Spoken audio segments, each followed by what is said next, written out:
జీవితం అనేది పాపం, పుణ్యం అనే రెండు మార్గాల ప్రయాణం అంటారు పెద్దలు. మనం చేసే ప్రతి మంచి పని మన పుణ్యాన్ని, చెడు పని పాపాన్ని పెంచుతుందట. కానీ మరణం తర్వాత ఈ పాపం, పుణ్యం ఫలితాలు ఎలా ఉంటాయి? ముఖ్యంగా పాపం చేసిన వారికి ఏమవుతుంది? ఇలా ఎప్పుడైనా ఆలోచించారా? అవును.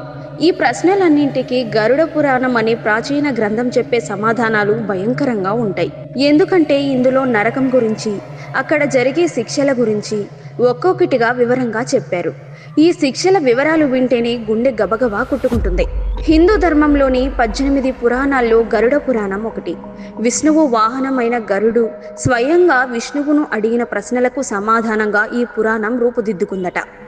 ఇది ప్రధానంగా మరణం, ఆత్మ ప్రయాణం, పాపపుణ్య ఫలితాలు, నరకం, స్వర్గం వంటి వాస్తవాల గురించి చెబుతుంది.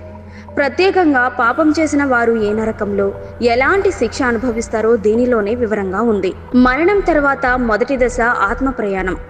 గరుడ పురాణం ప్రకారం మనిషి మరణించిన వెంటనే యమదూతలు అతని ఆత్మను పిలుస్తారు. ఆత్మ భౌతిక శరీరాన్ని విడిచి ప్రేత శరీరంతో యమలోకానికి ప్రయాణం మొదలు పెడుతుంది. ఈ ప్రయాణం సులభం కాదు. యమదూతలు కఠినంగా నడిపిస్తూ మార్గమంతా అతని జీవిత పాపాలను గుర్తు చేస్తూ తీసుకెళ్తారట. మార్గంలో భయంకర నదులు, ముళ్ళ అడవులు, అగ్నిపర్వతాల వంటివి అన్నీ ఎదురవుతాయి. మనలో చాలామంది నరకం అంటే ఒకటే అనుకుంటారు. కానీ గరుడ పురాణం ప్రకారం 84 లక్షల జీవరాశుల పునర్జన్మల్లో మనుషుల పాపాలకు 28 ప్రధాన నరకాలు ఉన్నాయి. ప్రతి నరకం ఒక ప్రత్యేక పాపానికి మాత్రమే కేటాయించబడింది. అంటే ఎవరు ఏ పాపం చేస్తారో వారు ఆ పాపానికి సరిపోయే నరకంలో పడతారట. వీటిలో కొన్ని ముఖ్యమైన నరకాలు, శిక్షలు చూస్తే మీకు నిద్ర కూడా పట్టదు. సప్తకుంభం అనే నరకంలో మరిగిన నూనెలో పాపులను వేస్తారు. ఇది మోసం చేసిన వారు, విశ్వాస ద్రోహం చేసిన వారికి ఈ శిక్ష కేటాయించారట. తల్లిదండ్రులను అవమానించిన వారికి వజ్రకాంతక శాల్మలి అనే నరకంలో ముళ్లలో నిండిన చెట్టుపై ఎక్కిస్తారు. ఇతరులను బాధపెట్టిన, హింసించిన వారికి రౌరవం అనే నరకంలో పాపులను క్రూర జంతువులు చీల్చుతాయట. మోసపూరిత వ్యాపారం చేసిన వారికి తప్తమూర్తి అనే నరకంలో మరిగిన లోహాన్ని శరీరంపై పోస్తారట. అహంకారంతో ఇతరులను దూషించిన వారికి సూకర ముఖం అనే నరకంలో పాపుల ముఖాన్ని పందిలా చీల్చుతారట. ఇక యమలోకానికి చేరుకున్న తర్వాత యమధర్మరాజు ఎదుట చిత్రగుప్తుడు మన జీవిత పాపపుణ్యాల రికార్డును చదువుతాడు.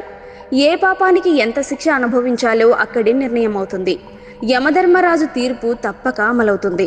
శిక్ష అనుభవించే కాలం, తీవ్రత అనేది మనం భూలోకంలో చేసిన పాపం మీద ఆధారపడి ఉంటుంది. అయితే గరుడ పురాణం చెబుతున్న నరక శిక్షలు కేవలం భయపెట్టడానికే కాదు. వాటి ఉద్దేశ్యం ఆత్మను శుద్ధి చేయడం.